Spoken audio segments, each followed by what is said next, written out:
Dulas.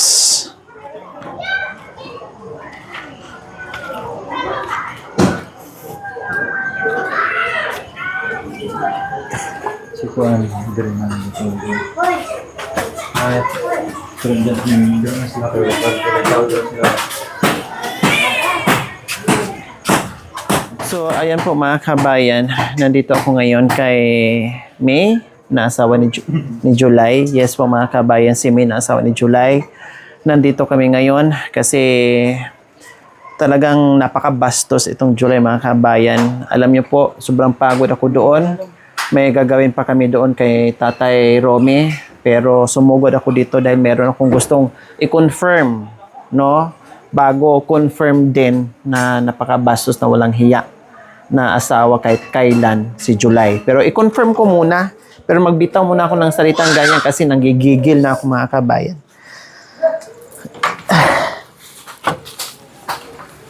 So mag-over the backwood kami dito mga kabayan kasi ang layo ng ikutan. Hello.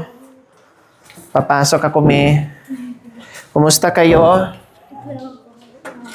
Okay, sige po mga kabayan. Ako'y biglang napadpad dito dahil meron akong hindi magandang nabalitaan. Hindi ko alam kung totoo ba ito, chismis, kasi walang nakarating sa akin. No? Kaya nakapagbitaw ko ng kanina na salita kasi punong-puno na ako mga kabayan eh. Punong-puno na talaga ako mga kabayan. Sa lahat ng ginawa ko, hindi ko alam kung ito pa ang igaganti. Hindi ko alam mga kabayan. So, May, diretsa ang tanong, ayaw ko yung paligoligoy ha. Ayaw ko rin yung nagsisinungaling. Gusto ko totoo. Siyempre, ikaw muna unahin ko tanong. Ikaw yung asawa ni July.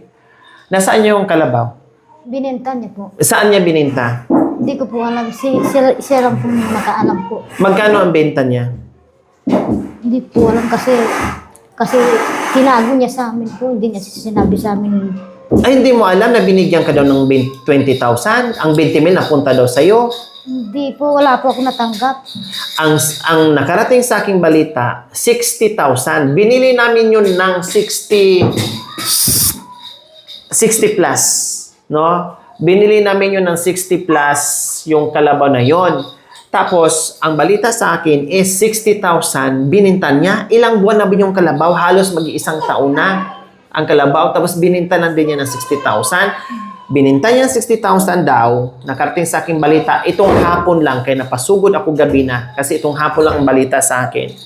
Ang 40,000, binili daw ng motor. Ang 20,000 ay binigay daw sa'yo para daw sa'yo at para daw sa mga bata yung 20,000. Hindi, wala. So, nakatikim ka ng 20,000. Wala.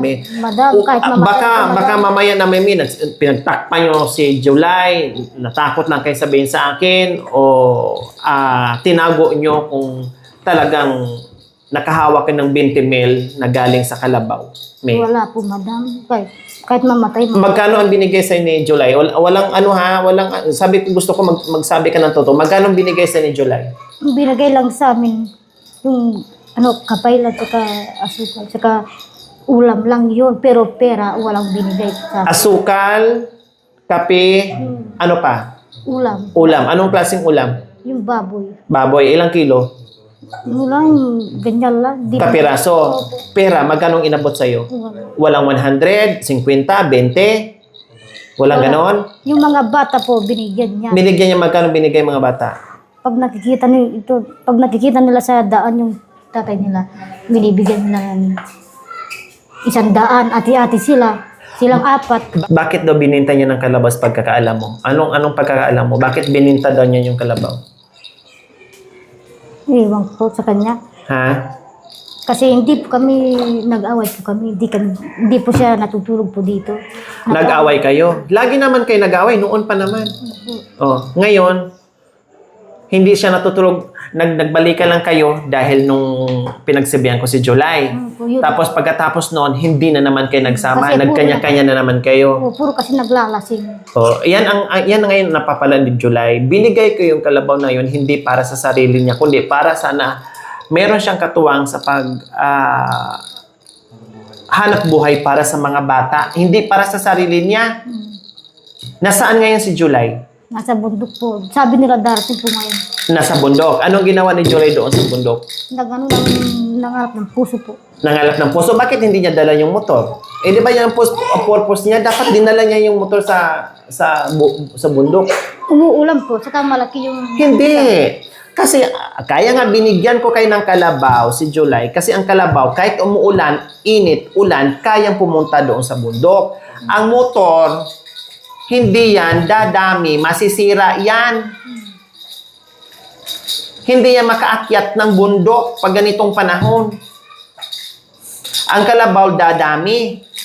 Kaya nga babae ang binigay ko para dadami. Oh. Tapos bininta niya na walang sinabi sa akin. Kailangan ang kalabaw maibalik ha. Kukunin ko yung kalabaw kung hindi niya kailangan.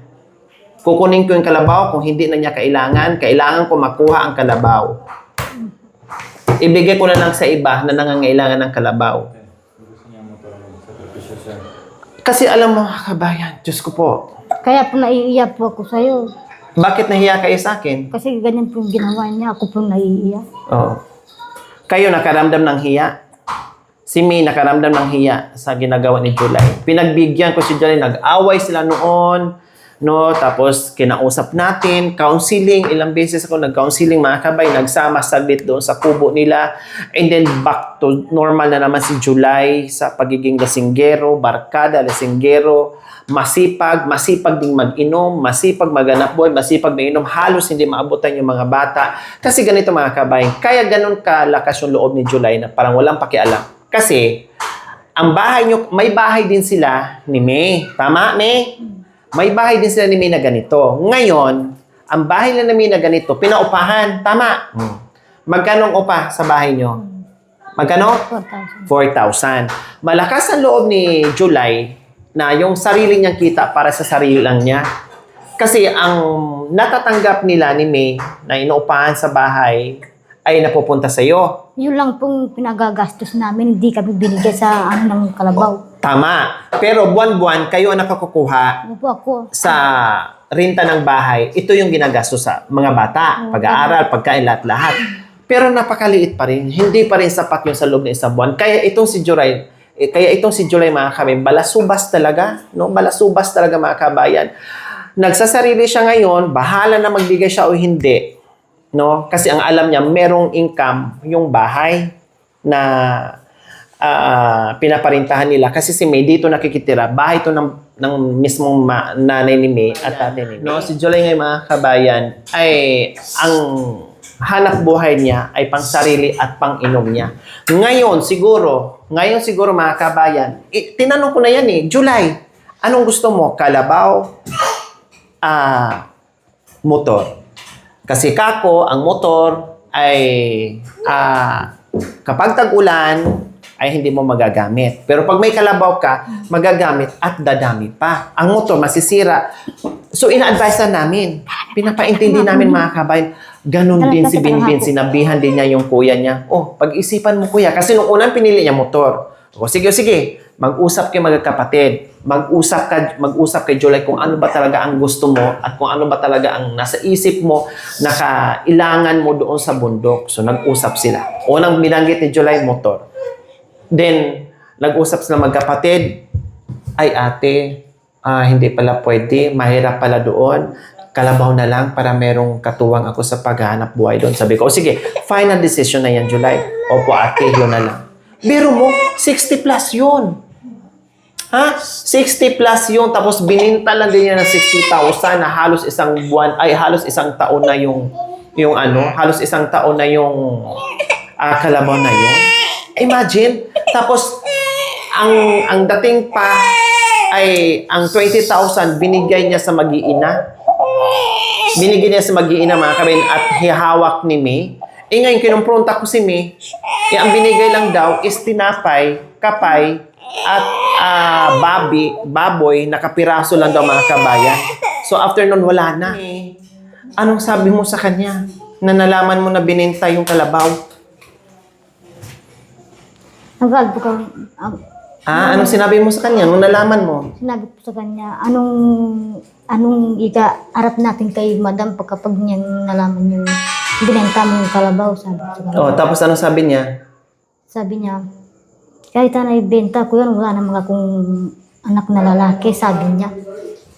Tanga-tanga talaga. Kaya daw ibenta niya kasi wala naman daw siyang anak na lalaki at makatanggap naman daw siya ng kalabaw para magpangduti dito. Anong klaseng tatay? Hindi ba niya inisip na binigay yun para sa kinabukasan ng mga anak niya para makapag-aral? O tapos, ano pa sabi niya?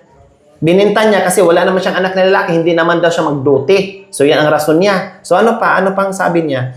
Sabi niya po, kaya hindi na kami nagsasama, kaya niya binenta. Hindi na kayo nagsasama kasi kay bininta. Bakit di siya umuwi dito? Umuwi dito sa bahay ni Gemma? Ewan ko po. Hindi po siya pumunta dyan, doon po. Saan? Doon niya ginastos yung mga pera niya. Doon Sa barkada niya. Doon sa kung saan siya nagtatrabaho. Kaya nga, doon sa barkada niya. Saan ba siya nagtatrabaho? Doon yung pangalan niya, Apong Calling. Anong trabaho niya dyan? Tatabas. Binarkada niya yung kalabaw niya. Ngayon, saan niya bininta? Ang kalabaw. Saan niya bininta ang kalabaw? Yun lang pong hindi ko alam, madam. Siya lang nagkaalam. Sino nakakaalam ng sino ang nakakaalam sa Hindi niya po kasi sinabi sa akin. Bintahan niya ng kalabaw? Sino nakakaalam?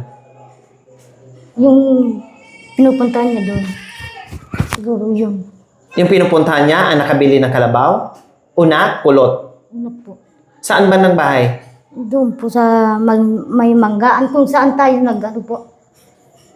Mga bata. Pag nag-iisa ako, umiiyak ako. Bakit ganun ginawa ni July? Sabi ko sa sarili Pag ko. mag-isa kayo, umiyak kayo. Bakit umiyak kayo? Umiiyak kayo pag mag-isa Kasi kayo. noon, kailangan ko pa naman yung pera kasi yung ATM ko nakasanglap kasi yung ATM ko.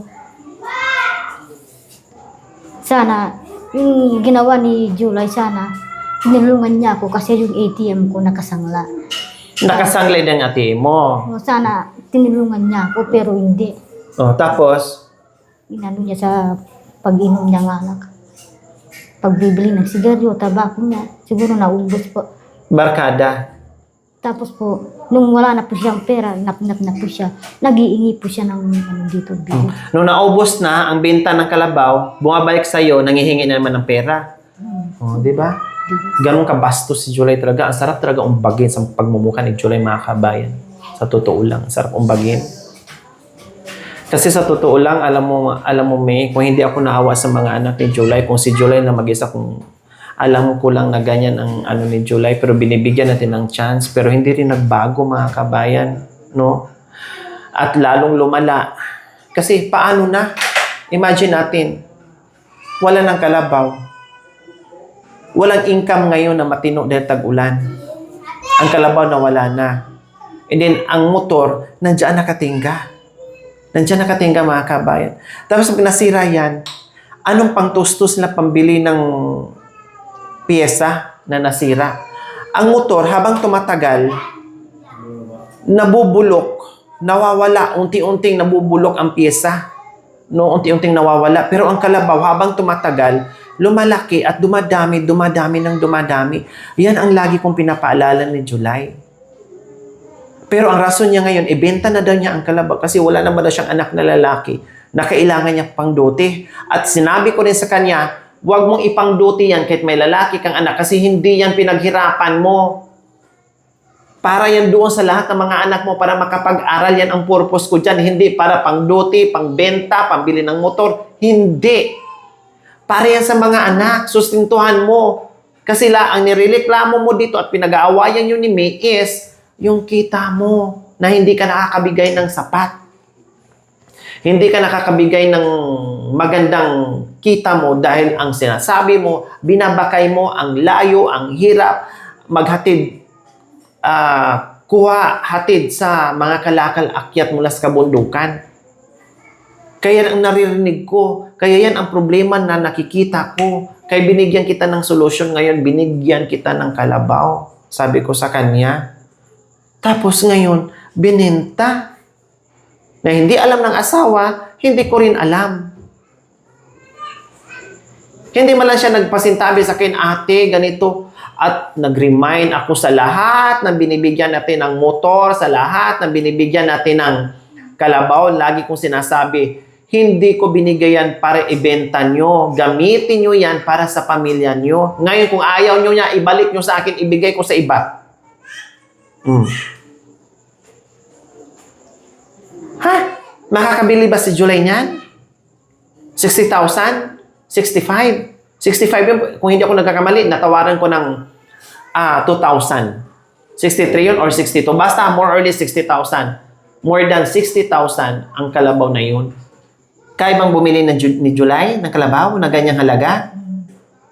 Pag nasira yung motor, anong gagawin niya? Saan siya kukuha ng kalabaw? Pambili, pangpalit dyan sa motor. Ha? Sa palagay mo, Hindi, May? mag-iingi po siya sa akin. Ha? Nung po pumunta kami doon sa kung saan nakasanglay yung ATM po, sabi niya, kumuha ka ng 2,000 para may panggawa ka ng motor. Eh sabi ko, marami ng utang yung ATM ko, tapos ganyan po yung gagawin mo sa akin. Ang nakasangla ang ATM mo, nabaon na sa utang, ngayon dagdagan niya ng utang, 2,000 para ipaayos niya sa motor. Tinan mo yung utak ni Julie, mga kabay, na 60,000. Pero, ang motor pag binili mo, brand new, 175, more or less 45,000. Meron pang 15,000 na natitira doon sa 60,000 na sinasabi niya. Plus, kulong-kulong, makabili ka na more or less 15,000. So, saktong-sakto. Brand new, Rosy, 175 na yung binibili natin, plus kulong-kulong na meron ka mabili dyan, 15,000 or 14,000. Kung sa suki ko, 14,000 o 15,500. Pero, binili na si Kanhan, problema pa dito sa asawa, hinihingian, ibaon yung asawa sa utang sa ATM para pang-ayos sa motor. Imagine, nasaan ang utak ni July? Balasubas na klaseng pagkatao talaga. Napuno na talaga ako ni July, mga kabay. Tapos pumunta doon, nagpasikat na kunwari na mayroon siyang motor, hindi man ang dumiretso sa tatay niya. Hindi man lang niya, tay, may motor na ako, halik kasama ka sa akin. Punta tayo sa bayan, pakainin kita ng isang quick. Bilang kita ng isang pirasong tuyo. Dahil sa'yo, tay, nagkapera ako, dahil sa'yo, tay, nagkakalabaw ako, dahil sa'yo, tay, nagkaroon ako ng motor. Halika, tay, painumin kita ng isang soft drinks. Walang ganon. Anong klaseng mga anak to, mga kabayan? Ay, Diyos ko, May, kung ganyan man lang asawa mo, May, no, mas maganda na rin yun, May, na hindi kayo magsama. Magtyaga ka na lang, May, na yung mga anak mo na makapag-aral, at huwag kang magpauto-uto. Hindi ka nakatikim sa kalabaw, hindi ka inuuwi dito. Pag may pera, barkadang inuuwian niya. Pag may pera, hindi uuwi sa'yo. Pag walang pera, uuwi sa'yo at ibaon ka pa sa utang. Huwag ka nang mangarap, May. Huwag ka nang mangarap. Kung ako lang masunod sa imin, no? Kung ako lang ang masusunod, advice ko sa imin, hindi mo na kailangan si July sa buhay mo. Mamatay ka sa stress ni July. Hindi siya nakakatulong sa'yo. Nakakabigay pa siya ng bigat. No? Nagbigay pa siya lalo ng bigat sa pamumuhay mo, May. Biro mo, baon ka na sa ATM mo. Tapos, naubos ang benta sa kalabaw. 40 mil. Pero hindi ako maniniwalang 40 mil pa rin yung mga kabayan. No? 40 mil. Tapos, ang 20 mil, happy-happy siya. Tapos, naubos ang 20 mil, umuwi sa asawa. Inuuto-uto na ng mga asawa. Hindi ko alam kung anong pangklaseng panguuto ang ginawa niya dito sa asawa niya para mapagbigyan siya ng 2,000. Binigyan mo ng 2,000. Sa totoo, binigyan mo ng 2,000. Ha? Para ipaayos yung motor. Binigyan mo ng 2,000. Bakit hindi mo binigyan? Ano yung sobra ko na lang sa ATM ko? Ano na lang. 1,000. Magkano ba ATM mo? Nakasangla pong 8,000 po nakasangla. Magkano? 8,000 po nakasangla. 8,000. So, ang buwan-buwan na, magkano ba natatanggap mo sa 4-piece? 3,300 lang po. 3,300. So, nakasanglang 8,000, may sukli ka buwan-buwan na 1,000. Kinukuha nila yung tubo. O ngayon, Uli lang sa tubo po. nagbigay ka pa ni July. Hindi na. Kasi yung motor niya, yung ginamit namin pumunta doon sa kung saan nakasaglay yung ATM ko. Namigay pa ako sa kanya. Binigyan mo pa siya, Panggas. parang sinerbisan ka niya, asawa ka niya, binigyan mo pa siya ng panggas dahil sinama mo siya doon, ginawa mong service. Magkano panggas binigay mo? 100 po. 100. Tapos biro yung mo. 1,000 po, kasi yung anak ko po, kasi birthday na po, yung August 5 po. Oh, tapos, Kasi birthday na po yung anak ko po, 3 na siya. Binili ko pong, yun na lang po yung sobra ko, binili ko ng pansit, 3 kilo. 3 kilo. Tapos, yun lang yung kaya kong bilhin po. Anong ambag ni July? Anong binigay niya? Sa birthday ng anak? Wala. Samantalang nabintahan siya ng kalabaw na 60,000. Grabe no. Inilagaan ng halos isang taon. Binili mo ng 60 plus. Bininta na ng 60,000. Bininta ng lugi. Kahit na 80,000. O 90,000. Kayang ibinta yun mga kababayan ko. 90,000, 80,000 kung ako magpresyo noon. Halos isang taon na yun. Gago talaga na pagkatao talaga. Pinanak niyo na sana, tapos benta. Pwede pa. Sabi ko, padamihin mo yan. Pwede na magbuntis mga kabay. Pa-injikan yon. 1,500 lang ang magpa-injik ng kalabaw. Or 1,000. O kahit sabihin natin 3,000. Kung gusto talaga ni July, mga kabayan, may paraan. Kailangan ang utak niya dahil puro alak, no? Puro bisyo, puro barkada, hindi na niya naiisip. Hindi ko alam kung anong klaseng tao si July na pwede kong itawag sa kanya. Ginawa ko na ang lahat para sa mga anak niya, mga kabayan. Ginawa ko na rin lahat noon, counseling sa mag-asawa para magiging okay sila. Hindi rin nadatnan ng 1 buwan, balik normal si July sa pagiging lasinggero. Mula nga noon, hindi na nakabalik doon sa ano niya eh. Sa tatay niya eh. Pero, nung may motor siya, pumunta sa baryo, sa Villa Maria, nagyabang lang siya na meron siyang motor. Yes, meron na akong motor. Nagyabang lang siya doon para sabihin sa kanya na meron siyang motor. Ibulok naman. Kailan lang nabili niya yung motor niya pero humingi dito sa asawa pang-ayos. Samantala yung kalabang niya ang taba-taba. Hindi siya bibili ng pagkain. Pasto lang niya. Ang taba-taba. Pagdating ng ilang buwan, dadami. Another kalabaw na naman. Gusto niya maghirap siya. Gusto niya motor para gagastusan niya. O biro mo, ngayon pa lang ha. Ngayon pa lang. Nangihingi na gusto nang ibaon yung asawa sa utang. O, paano pag aabot ng 1 taon yung motor niya o kalahating taon, anong gagawin dyan? Chop-chopin, i-junk shop para ibenta.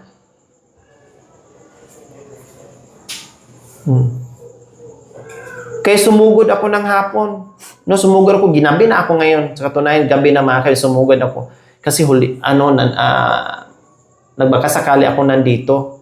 Pero nasa bundok daw, namuso daw. O imagine, bumili ng motor dahil daw pag namuso para hindi maglakad. Tag-ulan ngayon mga kabayan, hindi niya binitbit ang motor, pinasaan sana niya ang motor mga kabayan, no? Madala niya sa bundok. Pero ang kalabaw, kung tinuruan niya magparasay, no? At masakyan, ulan-init, kayang umakyat baba ng kalabaw nila. Ang dami ditong gumagamit ng kalabaw. Ang lalaki ng mga parasay nila. Yung ginagamit nga yung iba, gulong eh. Gulong ng maliliit na gulong, guma. Yan ang ginagamit nila sa iba. Si July, wala. No? Sabi ko sa kaya, July, turuan mo na yan. Magparasay para matuto at katuwa na kasi malaki na yung kalabaw mo. May lahi yung kalabaw niya, mga kabayan. Nakita mo naman, di ba? Hindi native yun. Swerte niya. Siya yung kauna-unahan kong bigay sa pamaskong handog na kalabaw na buffalo ang kalabaw niya. Hindi katulad sa pangalawa, pangatlo na native ang nabili natin ni Okra, ni Tatay Okra at saka ni Kuya Anton. Sa kanya, iba. Bukod tanging kaya ang mahal noon. Times 2 sa presyo, ay halos times 2 sa presyo sa kay Okra. At kaya 40 plus lang yung sa kanila. At saka 30 plus. Sa kanya, 60 plus. Dito ko nabili yan sa Purak mismo sa bayan. Pero binaliwala ni July, mga kabayan. Kahit nga tatay nila eh. Kahit nga tatay nila. Hindi malaman niya kumusta doon. Samantalang nakinabang sila. Nagkaroon sila niyan dahil sa tatay nila. Wala. Wala nga kumusta sa nanay nila. Alam mo ba kung saan si Nanay Terry? Nasaan po siya? Hindi mo rin alam kung nasaan si Nanay Terry. Hindi po alam. Kapitbahay mo si Nanay Gemma, hindi mo alam kung nasaan si Nanay Terry. Bakit ganun nangyayari? Matagal na si Nanay Terry sa amin. Ako ang nagpapagamot. Alam ba ni July yun? O hindi rin? Alam niya po. Oh. Wala nga niya sa akin. Ay, ate, salamat ha, nandoon si nanay ko. Oy, ate, salamat ha, si tate ko ay tumaba. Masaya, nandiyan ka. Wala nga ganun. Diyos ko, hindi ko lubos maisip, mga kabayan, kung anong meron si July na naturingan nating panganay at nag-guide sa mga kapatid. Samantalang nung unang na-meet natin, grabe yung yakos sa tatay dahil na-miss, punuhay, ang mga kapatid, punuhay, no, ang mga panahon na nasayang na hindi niya naranasan, puno, no? Lahat ng sinasabi niya puro puno. Kulang totoo. Asawa nga. Asawa ka. May 4 ka na anak, asawa ka. Pero feeling mo, wala kang asawa. Tama lang yung tabihan ka sa gabi, anakan ka, okay na. Diyos ko, may buti lang hindi ko naging asawa yan. Dahil kung ako naging asawa ni July, iwan ko lang. Nung nalasing siya, pumunta siya dyan. Kaya ko siya pinalayas kasi inaano yung tatay ko. Inaaway din niya yung tatay mo. Oh. Dapat inumbag ng tatay mo. Kaya sabi ko, July, layas ka na kasi kung ginaganyan mo yung tatay ko. Bakit inuumbag niya yung tatay mo? Ano kasalanan? Ewan po kasi Lasing. iniigpit daw kami. Kaya yung tatay ko siya yung dinidikdik niya. Hindi pinagsasama. Parang sinasabi niya na hinihigpitan ka ng tatay mo o siya si tatay ang dahilan mo na hindi kayo nagsama ni July. Parang yun ang ano niya. Yan ang pagkakaintindi niya. Sino namang asawa na sasama sa kayo sa bundok or dito na uuwi lang ng kung lasing? Kilala lang ang asawa, kilala ka lang ni July. Alam mo, napapansin ko, kilala ka lang ni July kapag kailangan niya sa gabi. Kilala ka rin ni July kapag wala siyang pera. Kilala ka lang ni July kapag may problema siya. Pag wala na siyang choice, pag maubos yung pera niya, takbo siya sa'yo dito. Oh, yan ang papi ni July sa'yo. Ang malas lang, kawawa, apektado, yung mga bata. Buti ikaw kahit papaano, malaki ka na, no? Pero ang kawawa ngayon yung mga anak mo. Tinang yung mga anak mo. Nag-aaral naman po sila. Nagpapatuloy ko po sila. Naku, Sabi ko sa kanila, mag-aral kayo, huwag kayong baka magtulad kayo sa akin. Konti lang Natapos ko lang galang grade 4, natapos ko. Sabi ko sa kanila, Nag-aras lang. Ilan bang estudyante mo ngayon? 3? Oh. Nagbibigay linggo-linggo si July? Lingguhan? Nagbibigay? Nag-aabot ng pang-budget nila? Pag Wala. minsan, 300 lang, hindi naman pagkasya po yun. 300? Linggo-linggo? Hindi naman madalas namibigay. Kung maisipan niya magbigay siya. Oh. Pag sobra nata sa pag-inom, yun lang. Yung sobra-sobra na lang. Malakas kumita kung totoo si Julie, mga kabayan. Madiskarte si Julie, mga kabayan, kung paano kumita. Kailang nilalamon, nadidemonyo sa mga barkada. Hindi niya alam, ang barkada kumakapit, tuko sa kanya, dahil alam nila na uuto si July, no? Kaya kumakapit ang mga tuko, no? Dahil alam ng mga tuko na tuko din ang kinapitan na madali ding matuko. Kaya lahat ng income niya natuko. Yan ang problema ni Julie, mga kabayan. Hindi niya alam. Tingnan mo nangyari ni Marwin, ni Bintot. Lahat ng mga tuko, biglang nag-alisa na wala na rin akong binibigay. Oh. Tingnan mo si July, inubos ang pera, nagka-problema, walang tuko na nagbigay sa kanya, bumalik sa asawa. Ay, Diyos ko Lord. Okay, sige po mga kabayan. Inuna ko muna si May dito. Kawawang May na walang kaalam-alam sa asawa. Walang respeto sa asawa, walang respeto sa akin, walang respeto sa asawa, walang respeto sa lahat, lalo na sa ating mga sponsors, mga kabayan. Wala talaga, as in. No, kawawa at nakakahiya sa mga sponsors natin. So, ganun pa man, nakausap natin si May ngayon at gusto ko pang makausap si Ate Gemma dahil dyan daw madalas umuwi si July, hindi dito. Nandito yung anak niya, nandito yung asawa niya, hindi umuwi sa ibang bahay or doon sa barkada. Uwi na lang dito pag natulog, uwi na lang dito kapag paglasing. Pag wala, nandoon. Paglasing, uwi dito. So, ganun po ang sitwasyon ngayon ni July, mga kabayan. Back to zero. Okay, sige. Okay lang, May. Hindi mo kasalanan. Kasalanan ni July. Kasalanan ni July. Nahiya si May sa ginagawa ni July. Si May ngayon nagpasaan sa mga problema ng mga anak at problema ni July at bisyo ni July, mga kabayan. Sige, May, okay lang. Thank you for watching, mga kabayan. Don't forget, like, share, and subscribe. And please, click the notification bell para updated po kayo sa ating mga videos. Thank you! Bye!